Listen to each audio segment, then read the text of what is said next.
Excellent. Morning, ladies and gentlemen. Great to see a good turnout here. Following on from our milers meet last night, which I thought was really successful, our first attempt at something like that for quite a few years, and I think a great response that we're getting already from it. This morning we've got an opportunity. You notice I'm staying out of the camera's view, okay? We've got an opportunity to get some various viewpoints on coaching issues. We're going to be introducing a couple of speakers in a moment, and we'll have a slightly different viewpoint from both, but there will be a lot of common themes.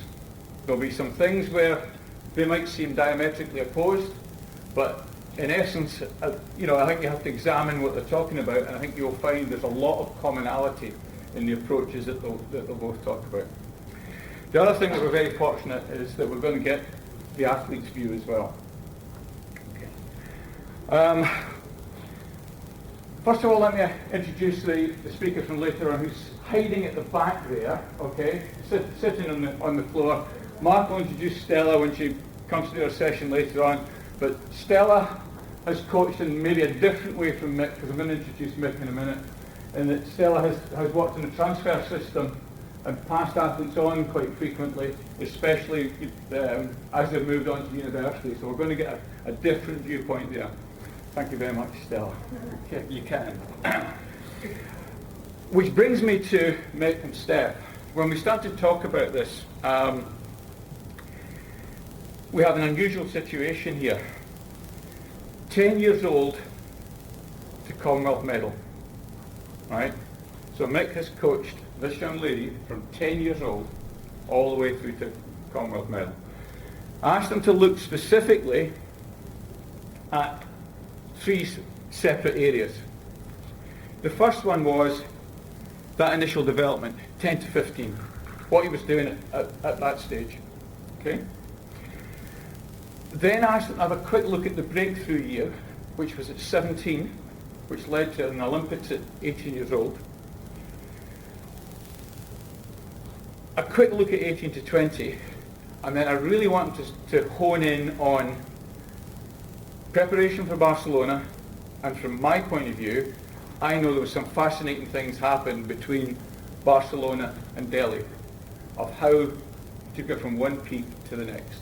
And I think there's some really good coaching points within that, and just how he readdressed the programme, etc. Those of you that haven't met Mick before will discover that he's a shy man, but once he starts talking, he won't stop. Okay? So I may need to just come in, and we want this as interactive as possible, guys. If there's something that really burns as an issue as we're talking, please just shout. Okay?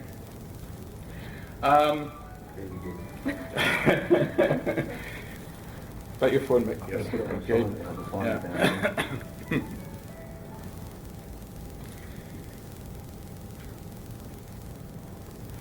Excellent.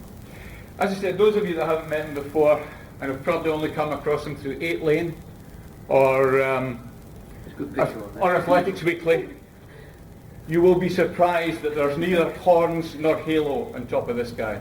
Okay? He's an ordinary guy. Enthusiastic, absolutely hooked on endurance athletics. I can't say any more than Mick Woods. And standing beside him, an endurance medalist from Delhi, which is fantastic. Steph, over to you guys. Brilliant. Thank you very much for inviting us. Good. I think Steph's probably a bit more at ease than I am, really. But right, I just before we go into this, Steph really has been my, if you like, part my life's work in a way. She's become a real project. And even when I started coaching, although Steph wasn't in that initial group, as the thing has developed, Steph is an athlete that developed through that group, and eventually she became the athlete that she is today. But that has always been my, if you like, this is the thing that I've really focused on, trying to produce an athlete that will eventually win a medal at an Olympic Games, and that's always been the target, that I've looked at. One, Steph was identified as a talented athlete when she was younger. Steph is someone that's brought into a program that I've had in place, and we've had a plan that is a long-term plan, and she is really my life's work, if you like. So, constant refinement. Right. So, as Mike says, it's obviously developing a performance endurance athlete, but it's based very much around Steph. But just to sort of give you a few Mick Woods, well, it's not my quotes, but this is a quote which I really love. Nothing great was ever achieved without enthusiasm. Well, that really sums up our relationship and the way we feel about the sport. And the quote was a Ralph Waldo Emerson quote, who happens to be one of my favourite philosophers. Myself, I've run 70 marathons. My PB for marathon, 2 hours 12. 2 hours 20 minutes 12 seconds. Sorry, what did I say? Just well. My first marathon was the Poly Marathon in 1971, and I ran that race because I knew the race was going to be ending soon. I really wanted to run on what was the original Windsor to Chiswick course. I run Irish International Marathon Runner. I'm currently employed by St Mary's University College to coach athletes, not just at Steph's level, but athletes that come there for academic studies, as well as want to progress as athletes. And so it's very much a mass group of athletes that are there. In fact, Stella will be able to say she's got 1 or 2 athletes that have come to St Mary's as well. I still maintain my club coaching links at AFD, so despite working at St Mary's, I go to Aldershot and train 3 nights a week with sessions, 2 nights a week with sessions, training at the weekend, and also go there for some of the monitored running sessions as well. And I've been a member of Aldershot since 1964. I started as an under-17 athlete and have developed right the way through, being part of national cross-country teams and road relay teams. Steph, this is one of Steph's favourite quotes. Go on, Steph. I was given this in a birthday card from my dad at quite a young age, and on it just said, "Don't follow where the path may lead, go instead where there's no path and leave a trail." And it's actually by the same Ralph Waldo Emerson. Yeah. We didn't know that at the time, actually. We discovered it afterwards. But that's definitely the sort of path that Mick and I are on. We're trying to find our own way. There's not one rule that fits everyone. It's totally individual, and our relationship is definitely unique. So I suppose a bit about me. I started running at 9 years old when I was living in Germany at the time. But it wasn't until I came to Aldershot, because my dad's in the army, that we were based. Our house was situated very close to the track, literally 600 metres away. And so I used to see everyone running around on this massive field that we have opposite the track. And my dad and I would just walk the dog. And my dad's a keen runner himself, and said whether I wanted to come along, and that's how I kind of got introduced to Mick. I probably started to properly be coached at the age of 10. And just some of my main achievements, my obviously greatest one last season was winning a bronze medal at a senior level. But I also was the World Junior 1500 metre champion in 2008.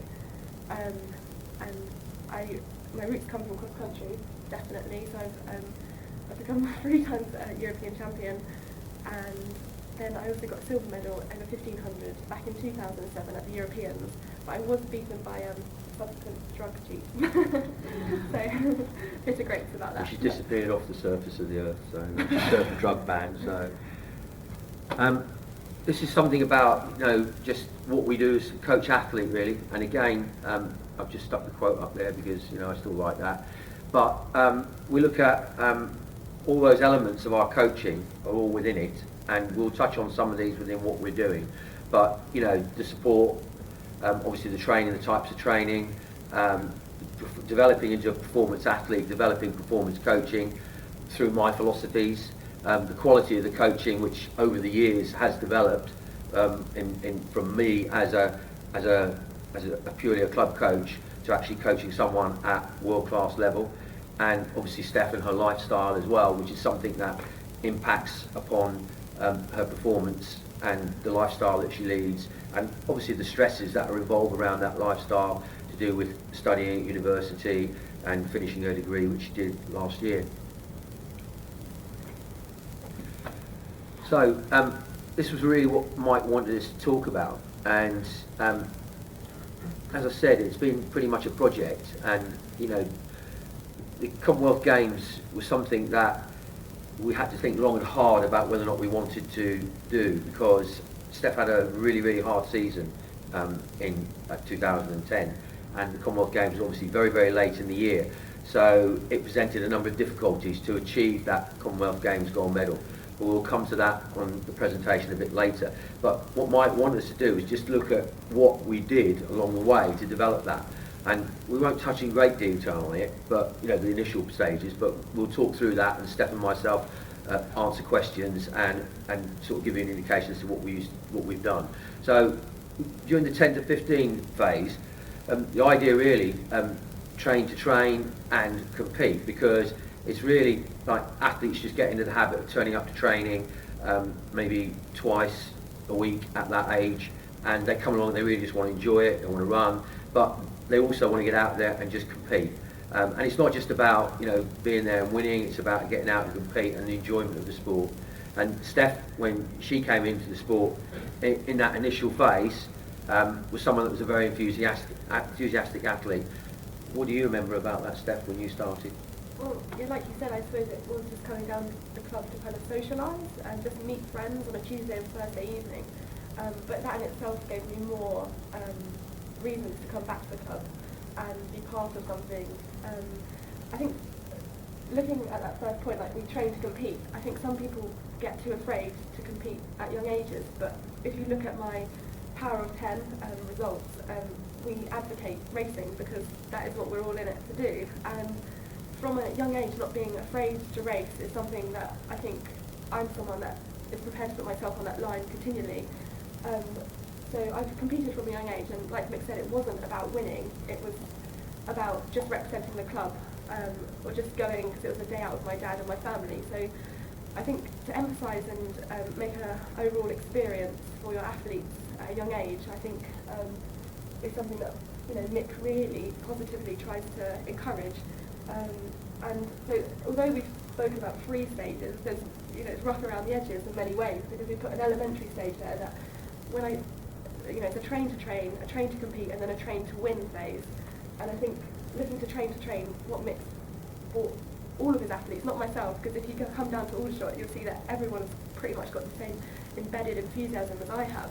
It's a case of being there to know how to, you know, lots of different structures, lots of different groups that we have at the club, and we don't train all sexes, we train mixed sexes, and so Mick really advocates learning how to, one person in the group being in charge of recoveries, or, you know, he's disciplined us enough to be able to have the behaviours to go and be able to take our own sessions in a way. Mick will be the captain of the ship, and he'll be, you know, setting us off, but it's from a very young age, giving a sense of empowerment slightly to the athlete to know what they're doing is something that I think gives them more incentives to train. One of the things that is anyone sort of recognises when they come and watch athletes train at Aldershot is the actual discipline that is there, and that discipline is instilled right at that early phase, because and I'll touch on more of it later on in the second part of the talk, but having role models is particularly important, and Steph had her role models when she was very young, and Steph obviously has transferred to being a role model for other young athletes coming through. But the bit that Steph said, you know, she was in a group, but she was in a group with athletes of similar abilities as herself, but within that group there was always someone that had the responsibility, even at the age of 12 or 13, to take recoveries and make certain that people kept recoveries, jogs were kept going, and this is something that people have to do. It's part and parcel of the philosophies of Mick Woods: no walking, running between recoveries, and that's instilled at a very young age. And Steph is someone that, you know, right from the word go, she'd always be jogging a recovery. She wouldn't be standing around. There was no issues with Steph thinking, I want to go and hide around the corner or go on. I've never ever been allowed to bend over at the end of a rep. None of our clubbers. Mick gets us on our way pretty quickly. But something that I noticed when I go back to I'm not going back, but, you know, at the moment I'm kind of not quite there as regularly as I should be. But when I go back, some of the issues that I see with the younger ones is some of them don't come with a watch, and that's probably one of the most key things that all athletes should have. And I think just you know, encouraging them just to bring a watch and just being aware of what they're actually doing. As soon as they get that transition from not wearing a watch and just running to wearing a watch and learning how to use a watch. And using a watch sounds such a simplistic term, but it really is more than that in terms of how to run a whole session. And I think that's one of the first stages, I think, that you might actually see in development athletes, is getting them to go from you being totally in control of a session to them responding to you in a different way, but also having a mind of their own to know what you want from them. So with that elementary stages of what we're looking at, the key target eventually is obviously training and competing, and part and parcel of that preparation to compete will come out in this presentation a little bit further down, and we'll deal with those as we go through. And obviously training to win was something that Steph developed as a 15-year-old, because that was an important part of her development at that age, and she learned how to win at the age of 15. And up until then, she wasn't like a particularly outstanding athlete, and we'll see from the Power 10 in a minute. You can see where her performance is sat. So developing that ability to win is something that has come about from the age of 15 going through to 18, 20, and obviously the future was the real development that we're going to be talking about, what's going to happen in the future, stage 4, question mark if you like. I think just quickly for stage 4, the real development, I think if we go back to we train to compete, as long as you put these foundations in place now, then you do make it that transition to a senior, because lots of people say, you train hard when you're younger, you won't make it as a senior, but I want to get the message out there that if you don't put the fundamentals in place now, how can you make that transition? It's going to be an even bigger leap. So I think don't be afraid of pushing the boundaries, and that is something that we believe in, but we're very considerate in our training program as well. So I think it's something that Steph just touched on there, and I think I should just mention, because it's like there's a lot of criticism of coaches pushing athletes too hard at a young age, and I in particular have obviously had lots of comments about my coaching, and people have a misapprehension of what I actually do. But from some of the stuff that we put up and some of the stuff that we'll talk about later, it's not a case of people jumping in and doing stuff right at a high end right from the word go. There is that development phase that goes with it. It's not just about athletes thinking you've got to be training a high volume right from the word go. It's a progressional path. And are we wrong to turn around and produce a junior to win a world junior title? And my view on that is no. Why should we let the Kenyans be the people that are going to win world junior titles? And something that I'm really very proud of, and it's probably I believe probably up to now, my finest achievement is to produce Steph to win a world junior title, and in the same race to produce Emma Pallant to finish third. And world junior titles are very, very difficult to come by. And amongst females, I'm not too sure, but I think Paula Radcliffe may be the only other British endurance female to have won a world junior title. It's like the criticism of the stuff that Steph does, but we look at Lynette Massey, who's the same age as Steph, and nobody turns around and says, oh, Lynette Massey shouldn't be doing this. Shouldn't be running half marathons. Exactly. And Lynette Massey has a massive aerobic capacity which she's developed. Obviously living at altitude helps, but if we are going to compete against athletes at that level, then we're going to have to go out there and train hard, and that's our philosophy within all this. And nobody criticises Lynette Massey for winning a world championships at the age of 20. So as far as I'm concerned, for me to try and aspire Steph to win a world championship at the age of 20, that's the pathway that we're on, and that's the path. Not at 20, she can't win it at 20, she's beyond it now. But to win a world title is the pathway that we're on. And we don't feel that everything that we've done so far is going to impact later on in Steph's career. We just think that that's put her in a position now that she can continue that development. Nobody knows the capacity to train, whereas I think some people, their bodies aren't used to capacity of training, and we'll come on to it, but that's how injuries occur. If your body's not being stretched enough to tolerate certain workloads, then how are you going to be able to be strong enough to tolerate fatigue when you get to those harder stages of training and competing? So we look at the initial stage of stage 1 really. When Steph started to come into the club, she just turned up like any other young athlete, turned up 2 times a week. Tuesday, Thursday. Yeah, and if she missed a training session because she had something else on, that was it. Athletes may only turn up 1 in every 2 weeks, but that's what actually happens at under 13 level. And Steph was no different from that point of view. She came along, maybe missed a day, on another day because she had something else on. But it wasn't like, well, why is she not training? It was a case of that's part and parcel of her enjoyment of the sport. It's what she's looking to do. But it's the infectious thing that says that once you start to achieve at a higher level, that you want to then start to increase that training. So Steph, got more enthusiastic about what she was doing, started to have more focus, and will continue to progress that to maybe 3 times a week. And all the young athletes that I coach within the under 13 age group, none of them are doing steady runs. They're only just doing training sessions. But within training sessions, there is a substantial amount of running, even at the age of under 13, in the philosophy of we don't send athletes round the track for 400 metres before they go and do a session. Even at a young age, we don't look at that. We think that if an athlete comes down the club, you start off with a reasonably good warm-up and the capacity to be able to develop that warm-up, yes, but under 13 athletes have to go out and race cross-country, and they have to race cross-country where they're running 3K. But if they can't do a 3K in one continuous effort, they're not going to be able to tolerate running a 3K cross-country race. So doing a 10-minute warm-up before a running session for an under 13 athlete isn't something that I think should not be done. I think it's important that that's done. And the warm-up within that for under 13 athletes, winter or summer, would still be at least 10 minutes. And then in the volume of the session, you'd be talking about, at under 13 age, they'd be doing maybe, 3 to 4 Ks worth of work in the winter. On the track, they're possibly doing 2 to 3 Ks worth of work.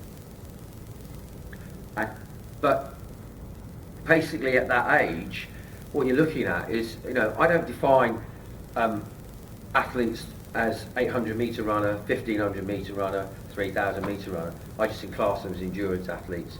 And at that age, it's a fairly generic program. Yes, there will be something that may split down slightly when it comes to track, but certainly in the cross-country season, it's generic within that band, from the point of view that everybody should be able to build an aerobic base. If you can't build that aerobic base, then you're never going to be able to progress, even when it comes to running on the track.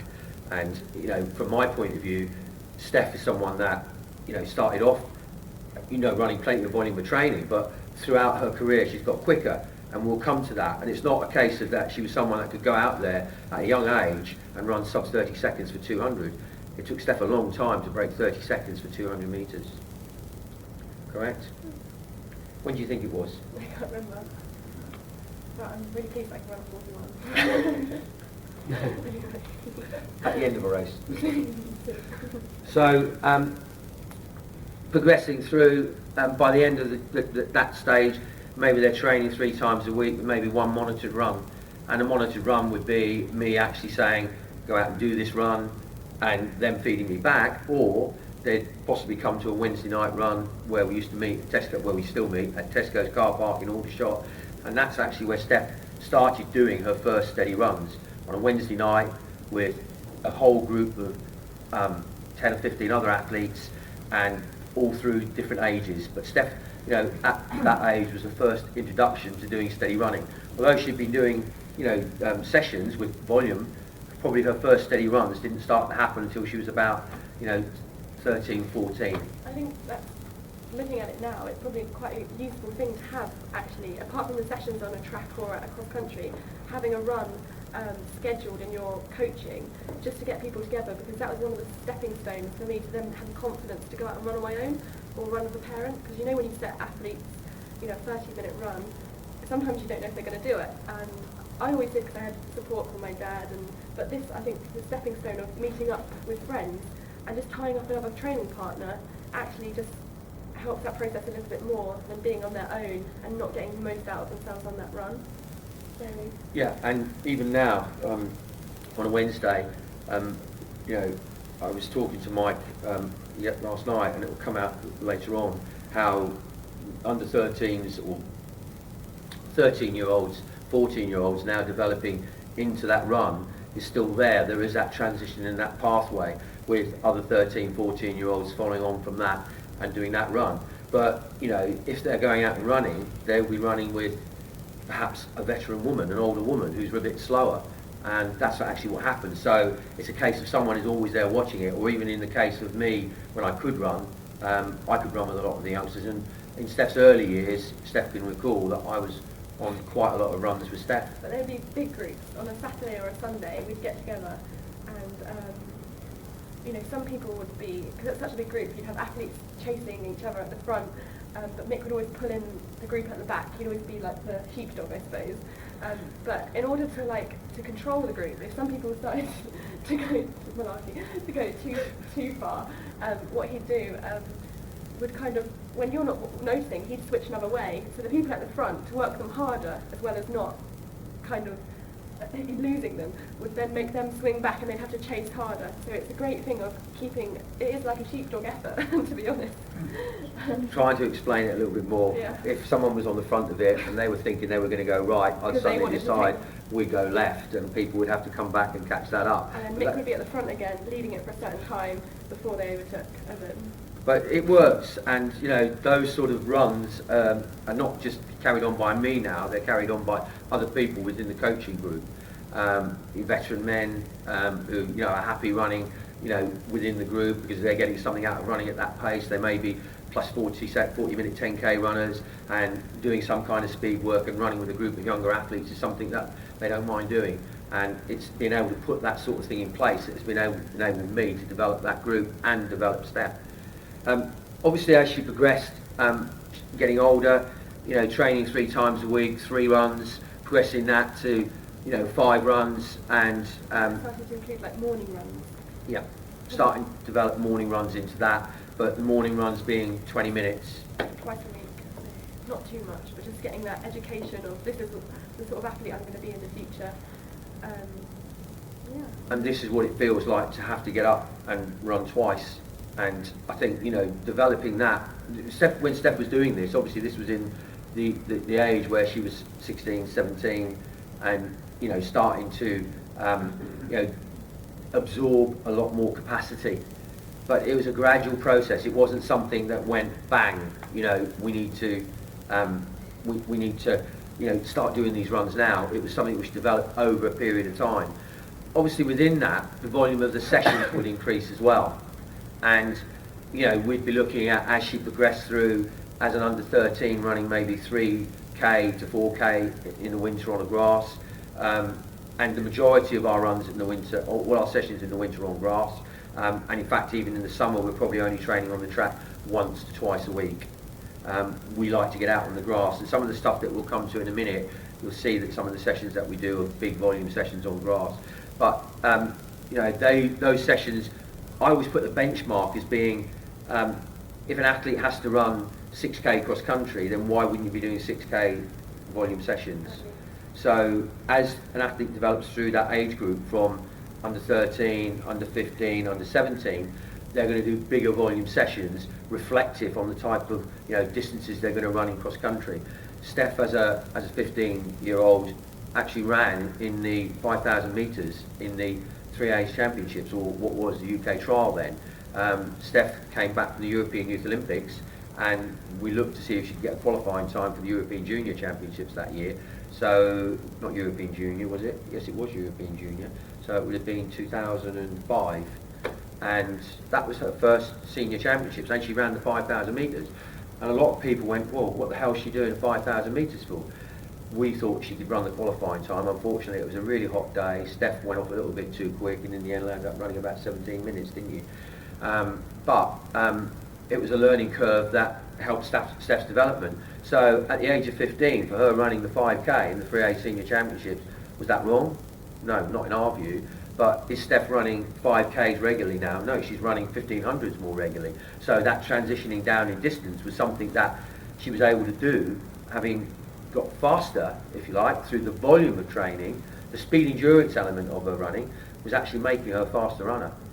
I just think it might be kind of important maybe to put out there, but we've just had some Finnish athletes visiting us down at St Mary's and at Aldershot as well. And I was speaking to some of the girls, and at under 17 levels at their national championships, they have a 10,000 metres event for an under 17.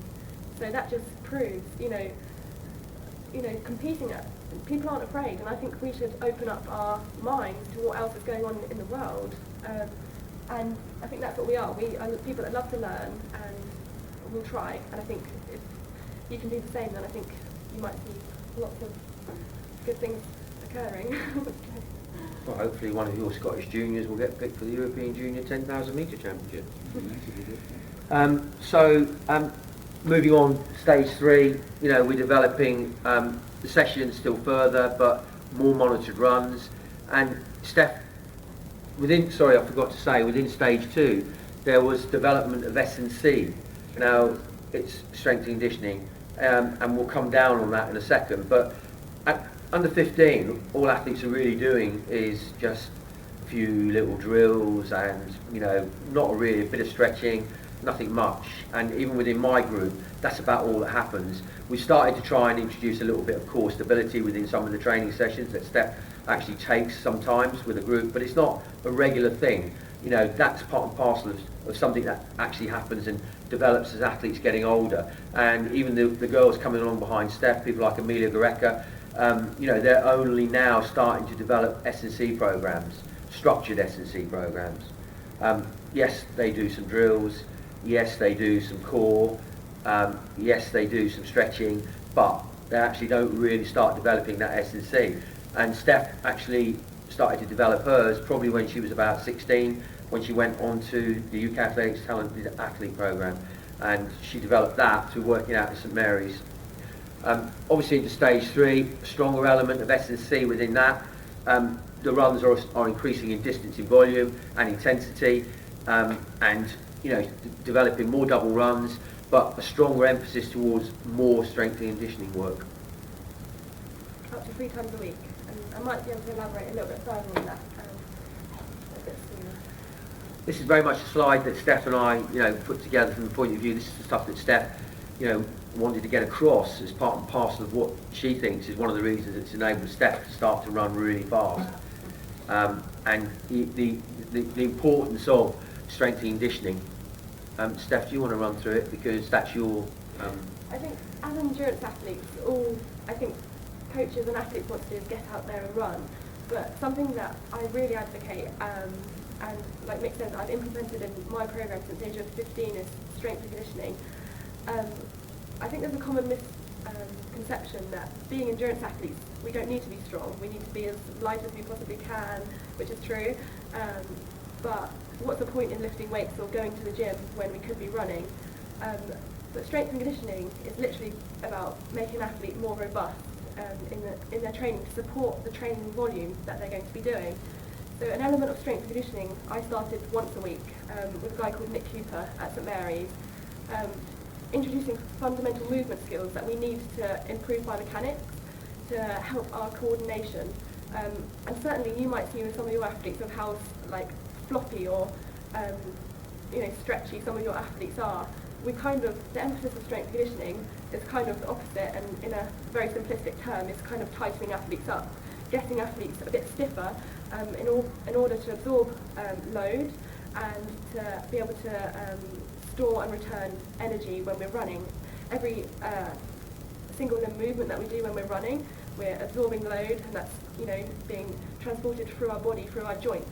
So if we can strengthen joints and make them healthier, we're going to be able to tolerate fatigue a lot better. Now, often you might see athletes towards the end of a race losing their posture. I certainly, for one, was someone who used to be called Scoop because I used to have floppy wrists. I didn't have any strength in my wrists.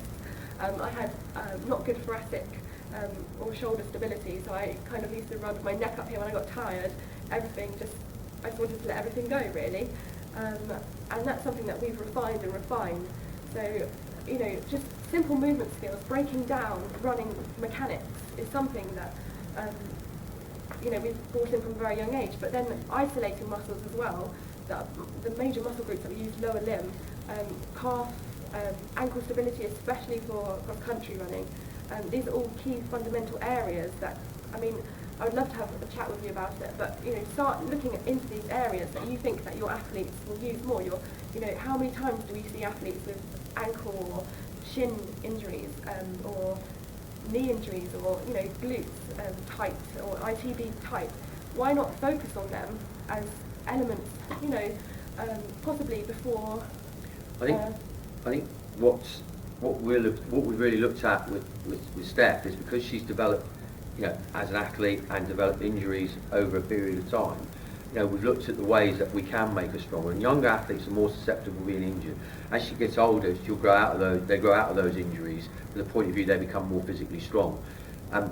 We can't do that with athletes at a very, very young age. We have to look at athletes when they're starting to develop that performance pathway, and this is where this type of training came into step, because if she did get injured, we needed to bring her back from injury, but also we wanted to develop the prehab side of it where she wasn't going to get injured, the injury prevention, risk management, the stuff that Steph talks about, cross-country running, where we use our winter circuit, where we're forever changing directions in lots of the longer volume of reps that we're doing. If we're doing K reps on a Sunday, or we chuck a few mile reps in on a Sunday, it's over cross-country courses which have got slight undulations, turns in it, and therefore developing stability through doing that sort of training, but also developing stability through exercise is something that's very important, because as an athlete gets older, they improve their aerobic capacity, but one of the things that they also need to look to improve is their running economy, and the real way to develop running economy is to improve posture and control, because that's what will happen to help it develop over the period of time. And Steph may have been developing that aerobic ability for a long period of time, but to actually make more impact upon that as she gets older, it's improving things like running economy, which is actually going to develop that. I think lots of coaches are interested in VO2 maxes at a certain stage of an athlete's career, and that's particularly useful because it's our ability to intake oxygen, how well we can transport it and actually utilise the amount that we take in. But running economy is how much we can utilise at a constant state, a steady state of a certain speed. So how long can you withstand that speed that you're running for? And that's what we're always trying to kind of stretch. And running economy can be enhanced through better biomechanics. Rather than getting dissipated energy through loss of instability in ankles, if we're more biomechanically efficient, then we're going to be able to, tolerate fatigue for longer, but also just be able to withstand a steady state of oxygen consumption and exertion, really. So at the age of 15, 16, Steph's VO2 was 74, which is exceptionally high for a female athlete. But within young athletes and very small female athletes, you would see good VO2 max. You'd get good results in an athlete that has that good aerobic capacity. But Steph's VO2 is not any better now. It's not higher. We've not been able to improve a VO2. It's very similar, and it will go up and down slightly depending on which time of year we're in, whether we're doing more in an aerobic phase or whether we're in an anaerobic phase. But the one thing that is constant, or can be, not constant, but can be improved, is that running economy ability. And this is one of the ways that we can look to improve that. And we feel that the importance of some of the stuff that Steph is, some of the races that Steph's done last year is very much down to the change in some of the S&C stuff that we've done. Just to quickly before you skip, Nick, there's one point that says warm-up routine of conditioning drills. If you can't get your athletes together for a specific session with them, why not introduce it on the back end of a warm-up? Learn yourself, read some books, go on the internet, or try to speak to some of, Mike might be able to help you in some direction with strength and conditioning coaches, but bolt it on before session, get them firing, active, ready to hit that session, because sometimes athletes aren't ready to go at the very first rep, they only start running faster towards the end of the session. Get them ready to go before you even hit the first rep, really. And something else that we just put on there, something that I've progressed to is having different warm-ups for different events that I do. So 800 to 1500 to 3K to 5K, to cross-country, I will have different, very tailored warm-ups that are slightly different. They're pretty generic, but they're just fine-tuned in different ways. So that's something just We'll come on to some of that in a minute when you see the preparation for Barcelona. So this is just to sum up that sort of kind of discussion that we're kind of opening, is kind of stages of conditioning development. Now, the